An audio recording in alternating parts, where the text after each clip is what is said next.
Hi all, welcome to DOPA Exchange, where we discuss about the X factor of NEET. So, നമ്മുടെ NEET ഗാലയുടെ യാത്ര ഇങ്ങനെ തുടർന്നുകൊണ്ടിരിക്കുകയാണ്. Right now നമ്മളുള്ളത് Alappuzha medical കോളേജിലാണ്, government medical കോളേജിലാണ് ഉള്ളത്. And നമ്മളെ കൂടെ ഉള്ളത് ആലപ്പുഴ ഗവൺമെന്റ് മെഡിക്കൽ കോളേജിലെ BDS സ്റ്റുഡൻസ് ആണ്. ആരൊക്കെയാണ് പേര് പറഞ്ഞത്? ആൻഡ് ഇവരെല്ലാവർക്കും വേറൊരു പ്രത്യേകതയും കൂടി ഉണ്ട്, ഇവരെല്ലാവരും ഡോപ്പയുടെ സ്റ്റുഡൻസ് ആണ്. Okay, so introduce yourself. എൻ്റെ പേര് ഹംന, ഞാൻ മലപ്പുറത്ത് നിന്നാണ് വരുന്നത്. ഞാൻ റിപ്പീറ്റും ഡോപ്പയിലായിരുന്നു ചെയ്തിരുന്നത്. ഞാൻ ഷബാനാശ്ശേരി, ഞാൻ കോഴിക്കോട് നിന്നായിരുന്നു. ഞാൻ റിപ്പീറ്റ് ഡോപ്പയിലായിരുന്നു. എൻ്റെ പേര് റാബിത്ത് നദിയ, ഞാൻ മലപ്പുറത്ത് നിന്നാണ് വരുന്നത്.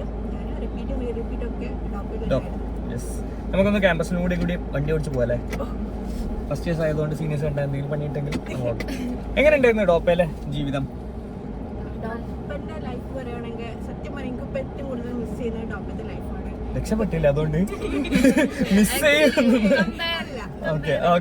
ഇവിടത്തെ ഇപ്പോഴത്തെ ഹോസ്റ്റൽ ലൈഫോ ഇപ്പോഴത്തെ കോളേജ് ലൈഫൊക്കെ വെച്ച് നോക്കുമ്പോൾ ഞങ്ങൾക്ക് ആ ഒരു ലൈഫ് ഭയങ്കര മിസ് ചെയ്യുന്നുണ്ട്. ഞാനിപ്പോൾ അവളോട് പറയാറുണ്ട്, എനിക്ക് ആ ഡോപ്പത്തെ ലൈഫ് ഭയങ്കര മിസ്സാവുന്നുണ്ട്. അവിടുത്തെ ഓരോ കാര്യങ്ങളും ഇങ്ങനെ ഇടയ്ക്കിടയ്ക്ക് ഞാൻ അവളവിടെ പറയാറുണ്ട്. ഗവൺമെന്റ് മെഡിക്കൽ കോളേജ് ആലപ്പുഴയേക്കാൾ അടിപൊളി ലൈഫാണ് ഗൈസ് നിങ്ങൾക്ക് ഡോപ്പയിൽ കിട്ടിക്കൊണ്ടിരിക്കുന്നത്. പക്ഷെ റൈറ്റ് നൗ നിങ്ങൾക്ക് ഫീൽ ചെയ്യുന്നതാണ്. നിങ്ങൾ വന്നിട്ട് കുറച്ചായിട്ടില്ലേ ഉള്ളൂ. നമ്മളിപ്പം ഈ ഗാല എക്സ്ചേഞ്ച് അല്ലെങ്കിൽ എക്സ്ചേഞ്ച് എന്ന് പറഞ്ഞാൽ ചെയ്യാറുള്ളത് എന്താ വെച്ചിട്ടുണ്ടെങ്കിൽ നീറ്റിന് പ്രിപ്പയർ ചെയ്യുന്ന കുട്ടികൾക്ക് ഒരു മോട്ടിവേഷൻ അല്ലെങ്കിൽ അവർക്ക് കൊടുക്കാൻ പറ്റുന്ന ഒരു ടിപ്സ് കാര്യങ്ങൾ വെച്ചിട്ടാണ്. നിങ്ങൾ ഈ ലാസ്റ്റ് മൊമെന്റിലേക്ക് എത്തിയപ്പോൾ നിങ്ങൾക്ക് ഡോപ്പയിൽ ഹെൽപ്ഫുൾ ആയിട്ടുള്ള ഫാക്കൽറ്റീസ് ആരൊക്കെയായിരുന്നു, അല്ലെങ്കിൽ അവർ ചെയ്തു തന്ന കാര്യങ്ങൾ? ഇതിപ്പോ ഡോപ്പിൽ എന്ന് പറയുമ്പോൾ നമുക്ക് ഷെഫീഖ് സാറിന് നൈറ്റ് ക്ലാസ് ഉണ്ടാവാറുണ്ട്. അന്ന് പറയുമ്പോൾ സാർ അതിൽ ഏറ്റവും ഇമ്പോർട്ടൻസ് ആയിട്ടുള്ള പ്രീവിയസ് ഇയർ ക്വസ്റ്റ്യൻസ് അങ്ങനെ ഒരു 1 hour സെക്ഷൻ ആയിരിക്കും. എല്ലാ ഇക്വേഷൻസ് സാർ ഒന്ന് റിവൈസ് ചെയ്യും, എന്നിട്ട് അതിൽ ആ ഇക്വേഷൻസിന്റെ ബേസിസിൽ വരുന്ന ക്വസ്റ്റ്യൻസ് സാർ പറയും.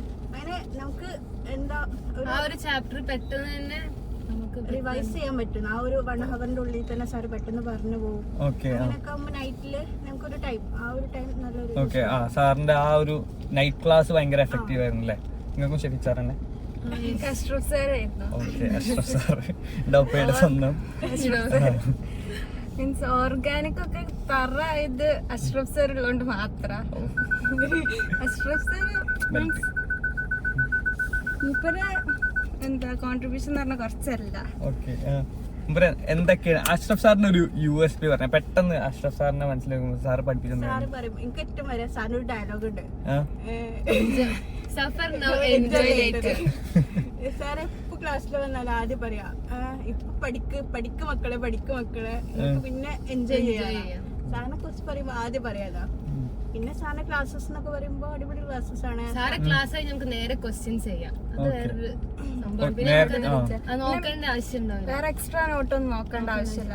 നിങ്ങള് എക്സാമിലേക്ക് അടുക്കുമ്പം സാർ തന്ന എന്തെങ്കിലും സ്പെഷ്യൽ ടിപ്പ് ഉണ്ടായിരുന്നോ? എന്തെങ്കിലും ഓർക്കുന്നുണ്ടോ? പരീക്ഷയുടെ ഹാളിൽ നിങ്ങൾ ചിന്തിക്കേണ്ട കാര്യം അല്ലെങ്കിൽ? അത് സാർ എല്ലാ ക്ലാസ്സും അങ്ങനെയാണ്, നമുക്ക് എക്സാമിന് വേണ്ടിയിട്ടുള്ളതാണ്. ആണോ? സാറിന്റെ ക്ലാസ് എന്ന് പറയുമ്പോ ഒരു എക്സാം ഹാളിൽ നമ്മൾ ഇരിക്കുമ്പോ എങ്ങനെ എന്തൊക്കെ ആലോചിക്കണം അങ്ങനെ ബേസിസ് ആയിട്ടുള്ള ക്ലാസ്സസ് ആണ് സാറിന്റെ കൂടുതൽ ഉണ്ടാവാറ്. നിങ്ങൾ ഭയങ്കര സാറ്റിസ്ഫൈഡ് ആയിരുന്നു ക്ലാസ്? എല്ലാ ക്ലാസ്സും എല്ലാ സാറുമാരുടെ ക്ലാസ്സിലും നല്ല സാറ്റിസ്ഫൈഡ്. ഡോപ്പയിലെ ബാക്കി കോർഡിനേറ്റേഴ്സ് മെന്റേഴ്സ് സപ്പോർട്ട് നല്ലതാണ്. കാരണം ഈ ലാസ്റ്റ് മിനിറ്റ് നമുക്ക് ഭയങ്കരമായിട്ട് ടെൻസ്ഡ് ആയിരിക്കും. അപ്പൊ ഈ ടൈമിൽ നമ്മൾ മെന്റേഴ്സിന് നമ്മൾ എന്തെങ്കിലും മെസ്സേജ് ചെയ്യുമ്പോൾ ഒരു തിരിച്ച് ആ മെസ്സേജ് വരുമ്പോൾ നമുക്ക് ഭയങ്കര ആശ്വാസമാണ്. ആരെങ്കിലും മെസ്സേജ് ചെയ്യാണ്ടൊക്കെ ഇരിക്കും നിങ്ങളെ കൂട്ടത്തിൽ? മെന്റേഴ്സിനെ പ്രോപ്പർ ആയിട്ട് യൂസ് ചെയ്യാത്ത പരിപാടി എല്ലാരും ആണോ? തോന്നി ലൈക്ക് മെന്റേഴ്സ് ഉണ്ടായത് ഭയങ്കര യൂസ്ഫുൾ ആയിട്ടുണ്ട്. പിന്നെ കോർഡിനേറ്റേഴ്സിനെ കുറിച്ച് പറയുകയാണെങ്കിൽ ഇപ്പൊ ഞാൻ ഉണ്ടായിരുന്നത് ഡോപ്പ പേട്ടയിലായിരുന്നു, ഫറൂഖ് പേട്ടയിലായിരുന്നു. അടുത്ത കോർഡിനേറ്റർ പറയുകയാണെങ്കിൽ ഫാമിയ. സത്യം പറയാ, ഫാമിയ എന്ന് പറയുമ്പോൾ ഫസ്റ്റ് ടു ലാസ്റ്റ് നല്ല സപ്പോർട്ടായിരുന്നു. എന്തുണ്ടെങ്കിലും ആസ് എ സിസ്റ്റർ നമുക്ക് എന്ത് വേണമെങ്കിലും പോയി പറയാം, എന്ത് വേണമെങ്കിലും പറയാം. നമുക്കിപ്പോൾ എന്താണ് നമുക്ക് അവിടെ ഫീൽ ചെയ്യുന്നത് അത് പറയും. പിന്നെ ഫാമിയ എന്താണ് ഇപ്പം നമ്മളെ ഓരോ പഠിത്തത്തിന്റെ കാര്യത്തിലാണെങ്കിലും എന്ത് കാര്യങ്ങളുണ്ടെങ്കിലും ഫാമിയ അത് നമ്മളോട് പറയും, നീ ഇങ്ങനെ ചെയ്താൽ ശരിയാവും എന്നുള്ളത് ഫാമിയ പറയാറുണ്ട്. സത്യം പറയാ, എന്താ ഫാമിയ എന്നൊക്കെ പറയുമ്പോൾ ഭയങ്കര സപ്പോർട്ടാണ്. ഡോപ്പയിലെ പ്രോപ്പർ ആയിട്ടുള്ള മെറ്റീരിയൽസോ കാര്യങ്ങളോ എന്തെങ്കിലും യൂസ്ഫുൾ ആയിട്ട് തോന്നിയിട്ടുണ്ട്? ഏതെങ്കിലും എന്തായിരുന്നു?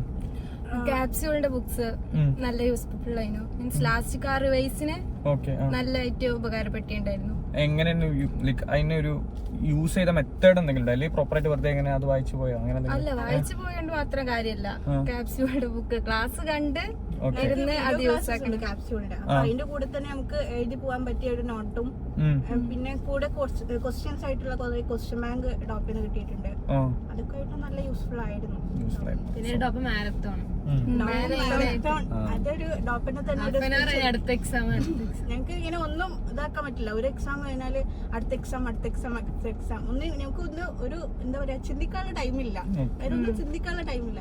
അടുത്ത എക്സാം കഴിഞ്ഞ അടുത്ത എക്സാം അങ്ങനെ ഒരു ഈ എക്സാം എന്തായി പോയോ കയ്യിന്ന് പോയോ അതൊന്നും ടൈം ഉണ്ടാവില്ല അവിടെ. അപ്പോൾ അടുത്ത എക്സാം എത്തിയുണ്ടാവും. ഒരു എക്സാം ഒരു ഹാഫ് ആൻ അവർ ഗ്യാപ്പ് ഉണ്ടാവുക നമുക്ക് അടുത്ത് റിവൈസ് ചെയ്യാം. അതിന്റെ ഇടയിൽ നമ്മൾ ഒന്നും ചിന്തിക്കില്ല. ആരും അടുത്തിരിക്കുന്നതെന്ന് പോലും നമ്മൾ അറിയാതാവും നമ്മൾ അടുത്ത് നോക്കാം. അത്രയും ഇതാക്കാം. പിന്നെ ടോപ്പത്തെ എല്ലാ എക്സാംസും നല്ല പക്ക നീറ്റ് മോഡൽ ക്വസ്റ്റ്യൻസ് ആയിരുന്നു. ഭയങ്കര യൂസ്ഫുൾ ആയിരുന്നു ടോപ്പത്തെ എല്ലാ ക്വസ്റ്റ്യൻ പേപ്പേഴ്സ് ആണെങ്കിലും. അപ്പോ നമുക്കൊരു നീറ്റ് ക്രാക്ക് ചെയ്യാനുള്ള ഒരു ഫുൾ പാക്കേജ് നിങ്ങൾക്ക് ഡോപ്പ് നന്നായിട്ട് കിട്ടിയിട്ടുണ്ടായിരുന്നു അല്ലേ? പ്ലസ് കോൺഫിഡൻസും പിന്നെ എക്സാം ഡോപ്പത്തെ കുറെ വീഡിയോസ് ഉണ്ട്. ഇങ്ങനെ നമ്മളെ ടാബിൽ കുറെ വീഡിയോസ് വരാറുണ്ട്. യൂട്യൂബത്തെ വീഡിയോസ് നമുക്ക് ടാബിൽ അവൈലബിൾ ആവും. അപ്പൊ അതിലിങ്ങനെ ഓരോ നമ്മളെ ഈ ഓരോ മെഡിക്കൽ കോളേജിലത്തെ മെന്റേഴ്സ് ആയാലും കോളേജ് ടൂർ ഒക്കെ കാണുമ്പോ നമുക്ക് ഇങ്ങനെ നമ്മളിങ്ങനെ വെയിറ്റ് ചെയ്യാം. ഓരോ കോളേജ് ടൂർ ഒക്കെ വരുമ്പോ ഇങ്ങനെ കണ്ട് നമ്മളിങ്ങനെ അടുത്ത പ്രാവശ്യം നമ്മളിവിടെ ആണല്ലോ എന്നൊക്കെ വിചാരിച്ച് നമ്മൾ അത്രയും ഇതാവാറുണ്ട്. ഭയങ്കര ഹെൽപ്പായിരുന്നു. ടോട്ടലി നോക്കുകയാണെങ്കിൽ ഭയങ്കര സാറ്റിസ്ഫൈഡ് ആയിരുന്നു. പിന്നെ ഡോക്ടേഴ്സ് ഇടയ്ക്ക് വന്ന് വിസിറ്റ് ചെയ്യാറുണ്ട്. നൈറ്റ് ആയാലും ലൈക്ക് ഓരോ ദിവസം ആഷിഖ് സാർ ആയാലും എല്ലാവരും നിയാസ് സാറൊക്കെ വരുന്ന ടൈം 11 മണി 12 മണി ഒരു ടൈമിലൊക്കെ ആവും എത്താം. കാരണം അവരെല്ലാം ഇത് ഡ്യൂട്ടീസ് കഴിഞ്ഞിട്ട് നമുക്ക് വേണ്ടി ടൈം സ്പെൻഡ് ചെയ്യുന്നുണ്ട്. എത്ര നൈറ്റ് ആയാലും ഡ്യൂട്ടീസ് മൊത്തത്തിൽ മാറ്റി വെച്ചിട്ട് അവിടുത്തെ കുട്ടികൾക്ക് ടൈം സ്പെൻഡ് ഇതാക്കുന്നുണ്ട്. രാത്രി ഓരോരുത്തർക്കും എന്തെങ്കിലും പ്രശ്നം പറയാന്നുണ്ടെങ്കിലും സാർ അതൊക്കെ കഴിഞ്ഞിട്ടേ പോവാറുള്ളൂ. അവർക്ക് എന്താ പറയാ ഫുള്ള് ഞങ്ങൾക്ക് വേണ്ടി മാറ്റി വെച്ചിട്ടുള്ളതാണ്. So that's it. ഡോപ്പ എക്സ്ചേഞ്ചിലേക്ക് ഇതിപ്പോ ഡോപ്പയുടെ മാത്രം പ്രൊമോഷൻ ആയിട്ടുള്ള ഒരു എക്സ്ചേഞ്ച് ആയി മാറി. സാധാരണ എക്സ്ചേഞ്ചിൽ നമ്മൾ കൂടുതൽ ടിപ്സും കാര്യങ്ങളൊക്കെ പഠിക്കാം. അപ്പൊ ഡോപ്പയിൽ പഠിക്കുന്ന കുട്ടികൾക്ക് എക്സാക്ട്ലി പറഞ്ഞു തരാനുള്ളത് ഇത്ര മാത്രമേ ഉള്ളൂ. ഡോപ്പയിൽ നിന്ന് നിങ്ങൾക്ക് പ്രൊവൈഡ് ചെയ്യുന്ന എല്ലാ സർവീസസും പ്രോപ്പറായിട്ട് യൂസ് ചെയ്യുക. ഇവർ യൂസ് ചെയ്തതുപോലെ തന്നെ മാക്സിമം യൂസ് ചെയ്താൽ തന്നെ നിങ്ങൾക്ക് ക്രാക്ക് ചെയ്യാൻ പറ്റും ഈ NEET. So that's it. Signing off from Dopa Exchange. പേര് പറഞ്ഞോ? ഹംന ഷബാന അത് ബിയ. See you in the next episode.